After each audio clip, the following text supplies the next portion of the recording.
Python free course day 6 के अंदर आप सभी का स्वागत है। अभी तक अगर आपने डे 1 से लेके डे 5 तक के लेक्चर्स नहीं देखे हैं तो लिंक आपको वीडियो के डिस्क्रिप्शन में, साथ ही साथ मैंने कमेंट सेक्शन में पिन किया हुआ है, जाके उन लेक्चर्स को आप देख सकते हैं। आज है हमारा डे 6 और डे 6 के अंदर हम लोग बात करने वाले हैं फंक्शन इन पाइथन। फंक्शन जो होता है एक काफ़ी इंपॉर्टेंट जो है कोड होता है जो पाइथन के अंदर यूज़ किया जाता है। पाइथन आप छोड़ो, आप कोई भी प्रोग्रामिंग लैंग्वेज अगर आप सीख रहे हो तो फंक्शन जो है लगभग हर प्रोग्रामिंग लैंग्वेज के अंदर जो है यूज किया जाता है। सबसे पहले इसकी डेफिनेशन की बात करते हैं तो डेफिनेशन के अंदर बेसिकली यहाँ पे लिखा हुआ है कि function is a block of statement that return the specific task. अब इसको थोड़ा सा समझने की कोशिश करते हैं। क्या होता है कि अगर मान लो मेरे पास में कोई ऐसा टास्क है जो कंटिन्यूअसली रिपीट होने वाला है, या मेरे पास कोई ऐसा कोड है जो जब मैं कोड लिख रहा हूं तो वहां पे वो कंटिन्यूअसली मैं उसको रिपीट करने वाला हूं। तो उस केस में हम लोग क्या करते हैं कि बार बार सेम कोड को रिपीट नहीं करते हैं। हम क्या करते हैं कि एक फंक्शन बना के उस फंक्शन के अंदर उस कोड को इनपुट कर देते हैं और वहां से उस फंक्शन को जो है बार बार जो है कॉल करते रहते हैं। इसकी वजह से क्या होता है कि एक तो हमारा टाइम सेव होता है, दूसरा क्या होता है कि हमें अननेसेसरी जो है बार बार सेम कोड को टाइप नहीं करना पड़ता है। बस हमें क्या करना है, एक फंक्शन हमने बना दिया, उस फंक्शन के अंदर जो भी हमें रिक्वायरमेंट थी उस रिक्वायरमेंट के हिसाब से हम लोगों ने कोड डाल दिया और उसके बाद में जब भी हमें उस फंक्शन की रिक्वायरमेंट हुई हम उस फंक्शन को सिंपल कॉल कर देते हैं और वो फंक्शन का जो वर्किंग है वो हमें वहाँ पे उसका रिजल्ट जो है वो मिल जाता है। तो ये होता है। तो ये एक सेट ऑफ क्या होता है, कोड होता है जिसका यूज हम करते हैं किसी भी रिपीटिव टास्क के लिए। ठीक है। अब इसके दो बेनिफिट है। एक तो रीयूजेबिलिटी, मतलब हम बड़े आसानी से रीयूज कर सकते हैं। जैसे मैंने आपको बताया कि बस आपको सिर्फ एक फंक्शन के अंदर जाके कोड लिखना है, उसके बाद फिर आप इसको जो है कंटिन्यूअसली कॉल कर सकते हो। दूसरा क्या है कि कोड आपका रीडेबिलिटी हो जाएगा। मतलब भाई आप सेम कोड को बार बार आप लिख रहे हो, ठीक है, जिसकी वजह से आपका जो कोड जो आप लिख रहे हो कोड काफी लंबा कोड हो जाएगा आपका। लेकिन उसी की जगह पे आप जो है सिर्फ एक शॉर्ट लाइन लिख रहे हो जिसमें आपने एक फंक्शन कहीं पे बनाया हुआ है, उस फंक्शन को आप जो है कॉल कर रहे हो। तो ये इसका एक सबसे बड़ा बेनिफिट होता है। इसलिए जो अच्छा प्रोग्रामर होता है, जिसको थोड़ा अच्छा एक्सपीरियंस होता है, वो क्या करता है कि इस तरह के रिपीटिव टास्क के लिए हमेशा एक फंक्शन क्रिएट करता है और उस फंक्शन को जो है अपने टास्क को रिपीट करने के लिए बार बार उसको जो है कॉल करता रहता है। तो ये आपको यहाँ पे समझ में आ गया होगा। अब पाइथन के अंदर जो है दो तरह के जो है फंक्शंस होते हैं। एक फंक्शन होता है इनबिल्ट फंक्शन और एक होता है यूजर डिफाइंड फंक्शन। ठीक है, ये दूसरे वाला जो है वो यूजर डिफाइंड फंक्शन है। सबसे पहला जो फंक्शन है वो बिल्ट इन फंक्शन है और दूसरा है user defined function. Built in function क्या है, जो पाइथन हमें खुद प्रोवाइड कराती है। मतलब जो फंक्शन पाइथन हमें खुद प्रोवाइड कराती है वो बिल्ट इन फंक्शन है। मतलब वे जो फंक्शन है हमें लिखने की जरूरत नहीं है, उन्हें कोड करने की जरूरत नहीं है, पाइथन की तरफ से हमें वो प्री बिल्ट मिलते हैं, बस हमें उनको डायरेक्ट यूज करना है। इसके अलावा नेक्स्ट होता है यूजर डिफाइंड फंक्शन। तो यूजर डिफाइंड फंक्शन क्या होता है, वो फंक्शन जिसको यूजर अपने टास्क के अकॉर्डिंग जो है जिसको कोड करता है, जिसको डेवलप करता है, वो यूजर डिफाइंड फंक्शन होता है। तो आप जब कभी भी पाइथन यूज करोगे या कोई भी प्रोग्रामिंग लैंग्वेज यूज करोगे तो आप बिल्ट इन फंक्शन भी यूज करोगे और आप यूजर डिफाइंड फंक्शन भी यूज करोगे। तो पाइथन के अंदर ऑलरेडी काफी सारे बिल्ट इन फंक्शंस हैं जो रेगुलर अपडेट भी होते रहते हैं। आप डायरेक्ट उनको यूज कर सकते हो अगर आपके टास्क के हिसाब से वो फिट बैठ रहे हैं। अगर कोई ऐसा फंक्शन है जो पाइथन प्रोवाइड नहीं करा रही है और आपकी उसकी रिक्वायरमेंट है तो आप उसको जो है कोड भी कर सकते हो। जैसे यहाँ पे कुछ इनबिल्ट फंक्शंस हैं, एबीएस है, ऑल है, एनी, बिन, बुलन, करेक्टर, फ्लोट, मैनी मोर, बहुत सारे हैं। और हम कुछ जो है इसमें से देखने वाले भी हैं अभी कोड करके कैसे उनको यूज किया जाता है। तो ये सारी चीजें आपको फंक्शन समझ में आ गया होगी। भाई एक कोड है जिसका यूज किया जाता है रिपीटिव टास्क के लिए और ये दो तरह के होते हैं, एक बिल्ट इन फंक्शन होता है, यूजर डिफाइंड फंक्शन होता है। बिल्ट इन फंक्शन हमें पाइथन की तरफ से मिलते हैं और हमें यूजर डिफाइंड फंक्शन जो है वो हमें खुद बनाने पड़ते हैं अपने टास्क के अकॉर्डिंग। तो मैं जुपिटर नोटबुक पे चलता हूँ और उसके बाद जो भी हमारा मतलब कुछ प्री बिल्ट प्री बिल्ट जो फंक्शंस है उनके बारे में हम लोग जो है यहाँ पे उनको जुपिटर नोटबुक में जाके देखेंगे ताकि आपके जो कॉन्सेप्ट है वो क्लियर हो। तो मैंने यहाँ पे जो है अपना जुपिटर नोटबुक जो है वो ओपन कर लिया है। अब यहाँ पे कुछ जो है कोड हम लोग लिखेंगे। यहाँ पे कुछ मैंने लिखे हुए थे उनको मैं डिलीट कर देता हूँ। ठीक है, अब हम लोग जो है यहाँ पे इनको यूज करते हैं। तो बेसिकली यूज के लिए सबसे पहले हम लोग यूज करते हैं एब्सोल्यूट का। तो मान लो मैंने यहाँ पे x लिखा और x को मैंने एक वैल्यू असाइन करी 20, ठीक है। सो x को मैंने एक वैल्यू असाइन करी 20, लेकिन मैं इसका रिजल्ट जो है वो इंटीजर में प्रिंट करना चाहता हूँ, या मतलब पॉजिटिव वैल्यू में इसका रिजल्ट जो है वो प्रिंट करना चाहता हूँ। तो मैं सिंपल यहाँ पे क्या करूँगा, एक नया वेरिएबल लूंगा y और इसको जो है असाइन कर दूंगा abs और यहाँ पे x इस तरीके से, ठीक है। ये क्या कर रहा है, ये मैंने इसको जो है फंक्शन का यूज किया, एब्सोल्यूट फंक्शन का। ये क्या कर रहा है कि हमने x से पहले इसको यूज किया, तो मतलब ये इसकी वैल्यू को एब्सोल्यूट वैल्यू में कन्वर्ट कर दे रहा है और जो वैल्यू आएगी वो y को जो है असाइन कर दे रहा है। तो मैं यहाँ पे जैसे मैंने प्रिंट लिखा और मैं प्रिंट यहाँ पे y करूंगा, तो आप यहाँ पे देख सकते हैं जैसे इसको रन करोगे तो यहाँ पे 20 आपका रिजल्ट जो है पॉजिटिव में आपका यहाँ पे शो हो रहा है। आप अगर यहाँ पे देखो x को अगर आप यहाँ पे प्रिंट कराते हो ऊपर की साइड में, मैंने यहाँ पे x जो है प्रिंट कराया, तो यहाँ पे आपको देखो रिजल्ट के अंदर -20 मिलेगा। तो abs फंक्शन अगर आप यूज करें तो इसका मीनिंग जो है वो आपको यहाँ पे बेसिकली क्या है समझ में आ गया होगा। इसके अलावा कुछ और फंक्शंस हैं, जैसे कि एक फंक्शन है हमारा ऑल फंक्शन, ठीक है। ऑल फंक्शन क्या करता है कि मान लो किसी लिस्ट के अंदर या किसी वैल्यूज के अंदर सारे के सारे टास्क जो है वो ट्रू है, ठीक है। तो वो क्या करेगा, उसमें से जो भी रिजल्ट हमें जो शो करेगा वो उसमें से हमें ट्रू वैल्यूज का रिजल्ट जो है वो शो करा देगा। जैसे हम लोग यहाँ पे करते हैं, मैंने यहाँ पे लिया टास्क और टास्क लिस्ट हम लोग यहाँ पे जो है ले लेते हैं, और इस टास्क लिस्ट के अंदर हमारे जो भी सारी वैल्यू रहेगी वो ट्रू रहेगी, ठीक है ना। मैंने फर्स्ट डबल इन्वर्टेड कोमा के अंदर लिखते हैं ट्रू, ठीक है, फिर कोमा लगाते हैं और ये एक नई वैल्यू यहाँ पे लेते हैं, ये भी हमारी ट्रू है, कोमा लगाते हैं, फिर एक ट्रू आ गया इसका, ठीक है। इसके अलावा स्क्वायर ब्रैकेट जो है वो क्लोज कर लेते हैं। अब इसके बाद में हम लोग जो है इसको न्यू लिस्ट जो है असाइन करते हैं, न्यू लिस्ट इक्वल टू करते हैं और ऑल यहाँ पे करते हैं। ऑल करने के बाद ब्रैकेट के अंदर हमारा जो ये वाला टास्क है इसको हम लोग जो है यहाँ पे बेसिकली क्या कर लेते हैं, असाइन कर देते हैं, ठीक है। अब अगर मैं यहाँ पे प्रिंट कराता हूँ, किसको प्रिंट कराता हूँ मैं, जो हमारा ये न्यू लिस्ट है इसको अगर मैं यहाँ पे प्रिंट कराता हूँ, अगर आप यहाँ पे इसको प्रिंट कराओगे तो आपको रिजल्ट यहाँ पे दिखेगा कि इसने देखो यहाँ पे ट्रू जो है वो रिजल्ट जो है वो प्रिंट यहाँ पे करा दिया, ठीक है। आगे जब इनकी आप एप्लीकेशंस देखोगे तो आपको ये चीज़ें जो है वो समझ में आ जाएगा।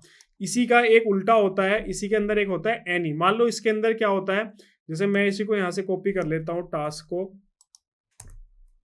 इसके अंदर क्या है कि हमारी एक वैल्यू ट्रू है और बाकी जो है वो फॉल्स है, ठीक है ना। यहाँ पे भी फॉल्स, सॉरी नीचे वाले में करना था, मैं यहाँ पे मैंने यहाँ पे फॉल्स लिखा,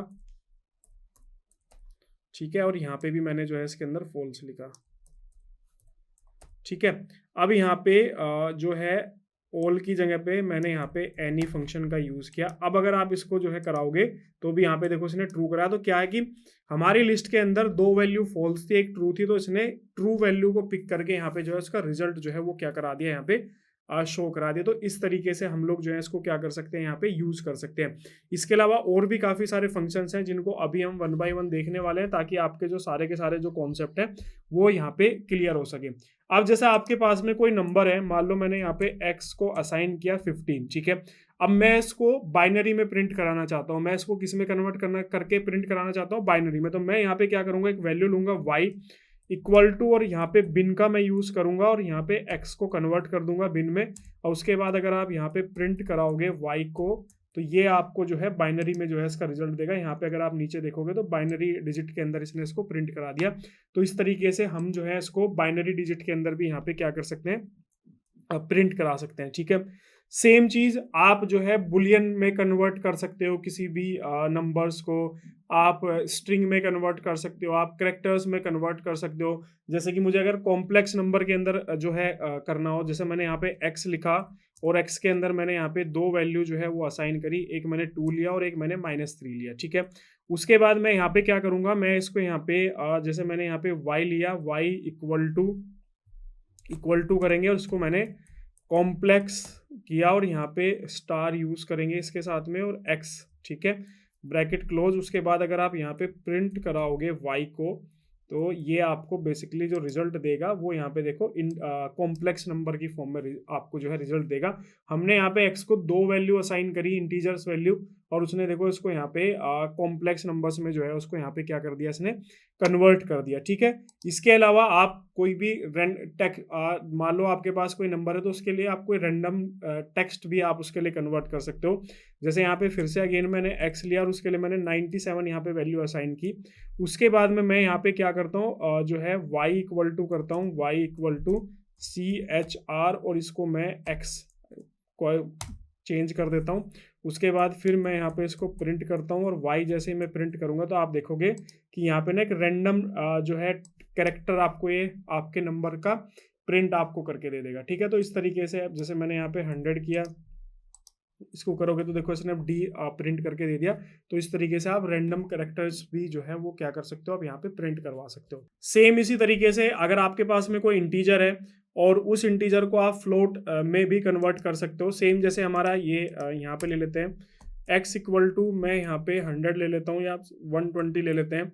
उसके बाद मैं y इक्वल टू यहाँ पे फ्लोट करूंगा और इसको x को कन्वर्ट कर दूंगा। ठीक है, अब मैं यहाँ पे प्रिंट कराता हूँ। प्रिंट मैंने जो है यहाँ पे y को प्रिंट कराया तो आपको यहाँ पे रिजल्ट जो है वो दिखेगा 120.0। तो फ्लोट नंबर्स क्या होते हैं, डेटा टाइप्स के अंदर हम लोगों ने पढ़ा था, जो जिसके अंदर हमारा डेसिमल वैल्यूज जो है वो होती है। तो इस तरीके से आप यहाँ पे इसको कन्वर्ट भी कर सकते हो फ्लोट को। अगर आप इसका टाइप भी चेक करोगे ना, जैसे मैं यहाँ पे प्रिंट करता हूँ टाइप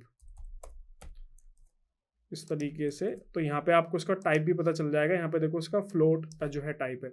अभी अगर आप यहाँ पे x का टाइप अगर आप प्रिंट कराओगे, प्रिंट यहाँ पे ब्रैकेट स्टार्ट टाइप और यहाँ पे x, ठीक है, सो यहाँ पे आपको पता चलेगा कि इंटीजर है। तो हमारा 120 क्या था, हमारा इंटीजर था, जिसको हम लोगों ने यहाँ पे फंक्शन की हेल्प से कन्वर्ट कर दिया, किसके अंदर, फ्लोट के अंदर इसको कन्वर्ट कर दिया।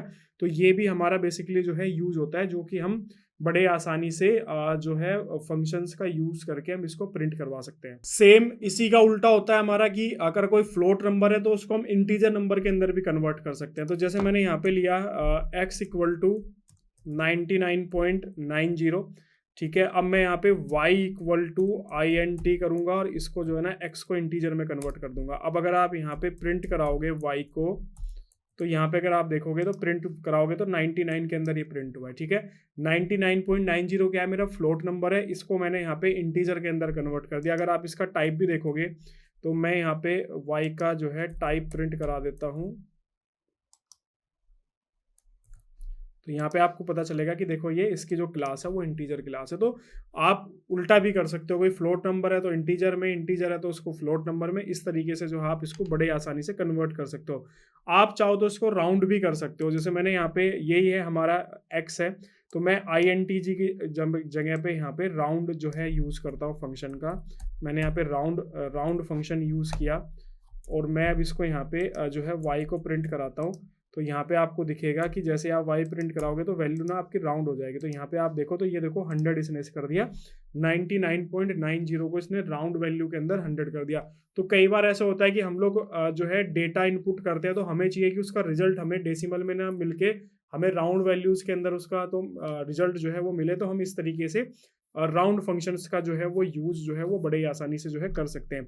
इसके अलावा एक और फेमस जो है फंक्शन है जो कि हमारा इनपुट फंक्शन होता है।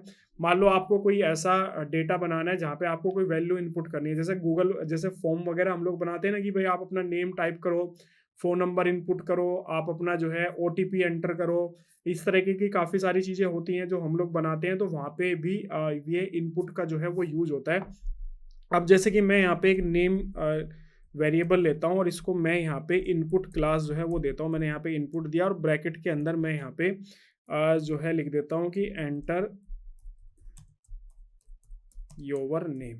ठीक है, अब जो है एंटर योर नेम और इसके बाद स्पेस दे के यहाँ पे हम लोग जो है एक ये डबल इन्वर्टेड कोमा जो है वो क्लोज कर देते हैं। उसके बाद मैं एंटर करता हूँ और यहाँ पे डायरेक्ट जो है मैं इसको प्रिंट करवाता हूँ। मैंने प्रिंट कराया, किसको प्रिंट कराया, मैंने यहाँ पे नेम को प्रिंट कराया। ठीक है, अब आप यहाँ पे देखो रन पे देखोगे तो यहाँ पे आप जैसे रन पे क्लिक करोगे तो अभी आपका जो कोड है वो कंप्लीट नहीं हुआ है। यहाँ पे एंटर योर नेम पे यहाँ पे देखो टाइपिंग का जो है आपको यहाँ पे मैसेज आ रहा है। तो मैं यहाँ पे अपना नेम टाइप करता हूँ।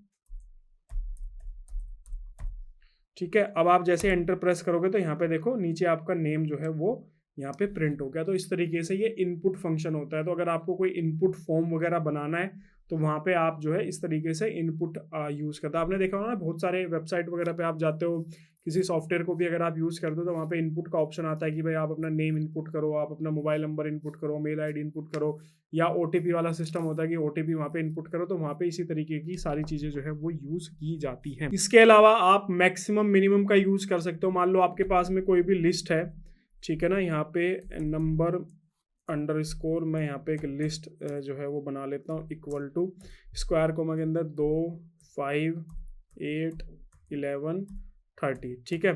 इसको क्लोज करते हैं, उसके बाद यहाँ पे एंटर करते हैं, और एंटर करने के बाद में हम लोग यहाँ पे जो है यहाँ पे क्या करते हैं कि एक नई लिस्ट जो है इसका नाम यहाँ पे रख देते हैं, या max number, max underscore number, ठीक है, इक्वल टू करते हैं, और यहाँ पे मैक्स का यूज़ करते हैं ब्रैकेट के अंदर।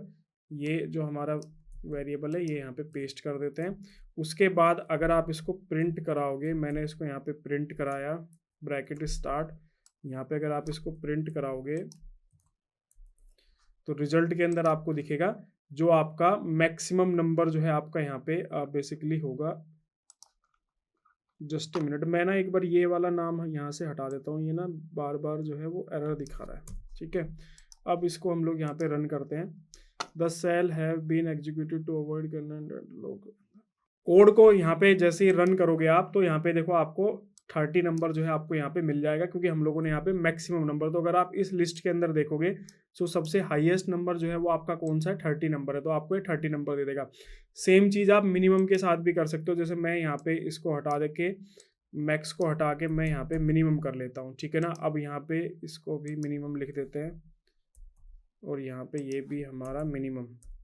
अगर आप इसको यहाँ पे रन करोगे तो यहाँ पे देखो उसने 2 वैल्यू दिखा दिया। तो इस लिस्ट के अंदर सबसे हाईएस्ट वैल्यू कौन थी, मैक्सिमम वैल्यू, वो 30 थी। तो मैक्सिमम का यूज़ करके हमने मैक्सिमम आउटपुट लिया, और 2 हमारी मिनिमम वैल्यू था, हम लोगों ने यहाँ पे 2 जो है वो वैल्यू का यूज़ जो है वो यहाँ पे किया। तो इस तरीके से हम लोग जो है यहाँ पे कर सकते हैं। इसके अलावा जैसे हमारे पास में ये लिस्ट है, तो इस लिस्ट का हम सम भी कर सकते हैं। तो मैं यहाँ पे क्या करता हूँ, मैं जो है ये हटा देता हूँ यहाँ से, या इसी में ही एडिट कर देते हैं। जैसे मैंने यहाँ पे लिखा सम नंबर्स, मैंने इसको सम लिखा, ठीक है, और यहाँ पे इसकी जगह पे भी मैंने यहाँ पे सम का यूज़ किया, और यहाँ पे भी मैंने जो है इसका सम का यूज़ किया। अब मैं अगर इसको यहाँ पे प्रिंट करता हूँ, मिनिमम की जगह यहाँ पे मैंने इसको सम किया। अगर आप इसको प्रिंट कराओगे तो अभी यहाँ पे कुछ एरर जो है वो यहाँ पे बेसिकली जो है वो दिखा रहा है। तो एक बार ये जो एरर है इसको देखते हैं कि क्या है। सेल नंबर इतना, लिस्ट नंबर्स, हाँ देखो हमने ना ये नंबर चेंज कर दिया था, ये लिस्ट आपकी यहाँ पे आएगी, ठीक है। उसके बाद इसको रन करेंगे तो यहाँ पे देखो इसने टोटल 56 इसका कर दिया। अगर आप इसको ऐड करोगे तो यहाँ पे आपको टोटल इसका जो है वो 56 आएगा। तो इस तरीके से आप जो है इन सारे इंटीजर्स का जो है वो यूज कर सकते हैं। आप जाओगे ना तो गूगल पे आप सर्च करो पाइथन जो है इनबिल्ट फंक्शन इन पाइथन, ठीक है।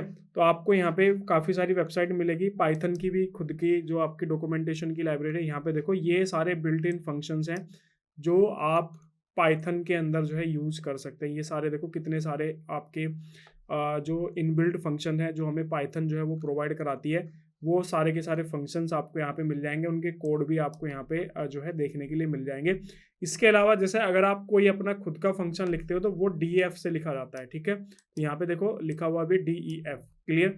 ये जो कोड आपको बेसिकली दिख रहे हैं ना, ये कोड आपके कौन से कोड है जो इस फंक्शन के पीछे जो काम कर रहे हैं, क्लियर। तो यहाँ पे जैसे ऑल है, हम लोगों ने तो डायरेक्ट ऑल टाइप किया था, लेकिन यहाँ पे अगर आप देखोगे तो ऑल के पीछे का जो कोड है ना वो ये कोड है।